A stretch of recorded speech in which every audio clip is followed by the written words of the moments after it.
Assalamualaikum warahmatullahi wabarakatuh. Selamat siang. Saya di sini Muhammad Irfan Effendi, NIM 122140013 Teknik Informatika Angkatan 2022. Di sini saya akan memaparkan hasil dari proposal tugas akhir kami dengan judul evaluasi keamanan jaringan komputer dengan menggunakan indeks keamanan informasi atau KAMI 5.0 dengan studi kasus Rumah Sakit Mardiwaluyo Metro.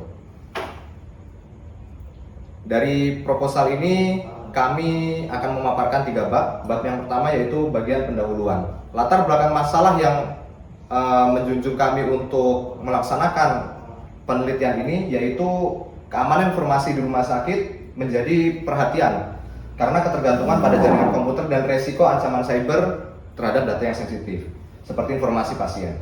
Metode seperti enkripsi, firewall, dan autentikasi diharapkan untuk mitigasi serta evaluasi dengan indeks keamanan informasi atau KAMI 5.0 yang menyoroti pentingnya tata kelola keamanan meski banyak organisasi masih pada tingkat kematangan yang rendah. Rumah Sakit Mardiwaluyo Metro perlu untuk memperkuat keamanannya untuk melindungi data dan operasional. Di sini di bab 1 juga kami telah menyampaikan ada 3. Yang pertama tadi adalah latar belakang masalah yang sudah saya sampaikan. Yang selanjutnya yaitu rumusan masalah. Di sini kami mengangkat 4 rumusan masalah. Yang pertama yaitu bagaimana kesiapan rumah sakit dalam mengelola risiko keamanan cyber dan melindungi data pasien. Lalu yang kedua, apa penerapan indeks keamanan informasi atau KAMI 5.0 untuk membantu meningkatkan keamanan informasi pada rumah sakit. Lalu yang ketiga, bagaimana pengelolaan perangkat kerasnya dan perangkat lunaknya untuk dapat dioptimalkan untuk memperkuat keamanan jaringan. Dan yang terakhir, bagaimana simulasi keamanan digunakan untuk mengidentifikasi kelemahan sistem jaringan pada rumah sakit. Yang kedua ada tujuan penelitian. Tujuan penelitian kami angkat 4 juga. Yang pertama yaitu menilai kesiapan keamanan informasi rumah sakit menggunakan indeks KAMI 5.0. Yang kedua yaitu mengidentifikasi celah keamanan dalam sistem jaringan rumah sakit dan prioritas penanganannya. Lalu yang ketiga yaitu mengimplementasikan autentikasi multifaktor, firewall dan IDS untuk meningkatkan perlindungan. Lalu yang terakhir yaitu menguji efektivitas solusi dan memberikan rekomendasi perbaikan keamanan. Batasan masalahnya saya akan membatasi masalah ini dalam 5 hal. Yang pertama yaitu evaluasinya yaitu mencakup infrastruktur jaringan untuk data pasien. Yang kedua MFA atau multifaktor dan firewall diterapkan pada sistem akses kritis seperti data pasien. Lalu yang ketiga, firewall dan IDS diterapkan pada jaringan internal rumah sakit. Lalu yang selanjutnya, penelitian dibatasi pada durasi 1 semester. Lalu pengujian fokus pada efektivitas solusi keamanan tanpa uji performa jaringan. Lalu yang selanjutnya, ada tinjauan pustaka. Tinjauan pustaka masuk ke dalam bab 2. Yang pertama yang akan kami sampaikan adalah tinjauan pustaka dari 5 jurnal utama yang saya jadikan sebagai objek dalam penyongsong untuk menulis artikel ini. Yang pertama kami ambil dari Yuliani dan kawan-kawan. Jurnal ini ditulis tahun 2020. Penelitiannya ini menilai tentang kematangan keamanan informasi di PT Telekomunikasi Indonesia menggunakan indeks keamanan juga, indeks KAMI, tapi yang versi 4.0. Lalu yang kedua, kami mengambil dari Haris dan kawan-kawan tahun 2022. Nah, penelitian ini menganalisis keamanan jaringan terhadap serangan denial of service atau DOS menggunakan router mikrotik dengan fitur firewall filter rules dan firewall row.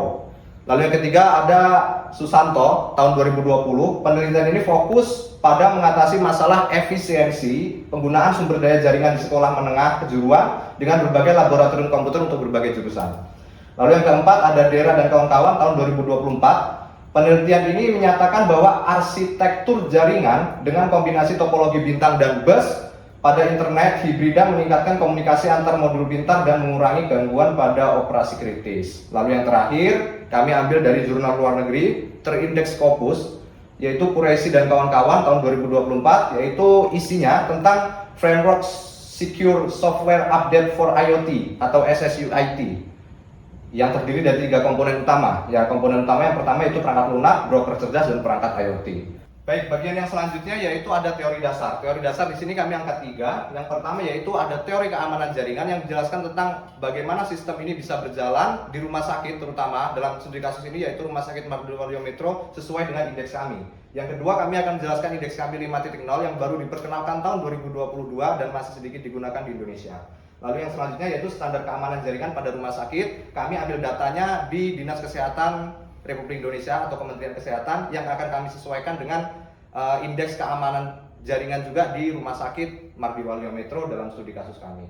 Yang selanjutnya yaitu di bab 3 kami ada metode penelitian. Yang pertama di sini kami akan menjelaskan tentang desain penelitian. Desain penelitian di sini kami akan mengajukan 6 desain penelitian dari awal sampai akhir. Yang pertama yaitu ada tahap persiapan dan tahap pengumpulan data, lalu dilanjutkan dengan analisis data, implementasi solusi, pengujian dan validasi, lalu yang terakhir ada proposal hasil. Pada pengumpulan data, kami akan melakukan 4 rangkaian. Yang pertama yaitu wawancara yang mendalam dengan tim IT dari rumah sakit, serta pihak-pihak yang terkait, stakeholder, dan lain sebagainya. Lalu yang kedua, setelah kami menyelesaikan rangkaian pertama, kami akan melakukan observasi langsung terhadap infrastruktur teknologi informasi yang ada di Rumah Sakit Mardi Waluyo Metro. Lalu yang selanjutnya yaitu ada pengumpulan dokumen. Dokumen harus kami kumpulkan untuk memperoleh data tertulis yang berkaitan dengan kebijakan, prosedur, dan laporan-laporan di rumah sakit. Lalu yang selanjutnya terakhir, dalam pengumpulan data kami ajukan metode pencatatan dan dokumentasi, yaitu semua tahapan selama proses pengumpulan data akan didokumentasikan dengan cermat. Yang selanjutnya yaitu pengolahan data awal. Di sini kami memiliki 6 tahapan. Yang pertama yaitu transkripsi wawancara. Lalu yang kedua ada kategori dan kode data, yang ketiga verifikasi dan validasi data, yang keempat penyusunan data yang terstruktur, lalu yang kelima pengkodean data untuk analisis lanjutan, dan yang terakhir adalah penyimpanan data. Lalu metode yang akan kami ajukan dan akan kami kembangkan di rumah sakit ini sebagai studi kasus kami, yang pertama yaitu implementasi sistem autentifikasi multifaktor atau MFA. MFA itu diterapkan untuk meningkatkan keamanan akses jaringan rumah sakit dengan verifikasi ganda menggunakan kata sandi dan kode verifikasi. Solusi ini meminimalisir resiko akses tidak sah dan melindungi kerahasiaan data pasien. Lalu yang kedua ada pengaturan firewall dan IDS. Firewall ini memblokir akses yang tidak sah, sementara IDS mendeteksi ancaman cyber secara real time dengan memantau aktivitas jaringan dan memberikan peringatan dini untuk proses yang cepat. Lalu yang selanjutnya yaitu ada eksperimen dan pengujian metode. Kami ajukan 6. Yang pertama yaitu pengujian sistem autentikasi multifaktor atau MFA, dilanjutkan dengan pengujian firewall dan sistem deteksi intrusi atau IDS. Setelah 2 ini kita lakukan pengujian, maka kita akan masuk ke pengujian yang ketiga, yaitu pengujian integrasi sistem. Dari kedua ini akan kita integrasikan terhadap sistem keamanan jaringan yang ada di rumah sakit. Setelah itu, lalu kita akan pengujian kepatuhan terhadap standar ISO 27001. Standar ISO ini terdapat di indeks kami 5.0. Lalu yang selanjutnya analisis hasil pengujian. Setelah kita lakukan 4 rangkaian ini, kita analisis menjadi 1, lalu kita validasi hasil dengan stakeholder rumah sakit. Lalu yang selanjutnya evaluasi dan validasi hasil. Ini adalah langkah terakhir dalam metode penelitian, yaitu MFA, firewall, dan IDS dalam meningkatkan keamanan dan melindungi data serta memastikan kepatuhan terhadap ISO 27001. Umpan balik stakeholder dan pemantauan jangka panjang digunakan untuk perbaikan. Hasilnya nanti akan dirangkum dalam laporan akhir dengan rekomendasi peningkatan.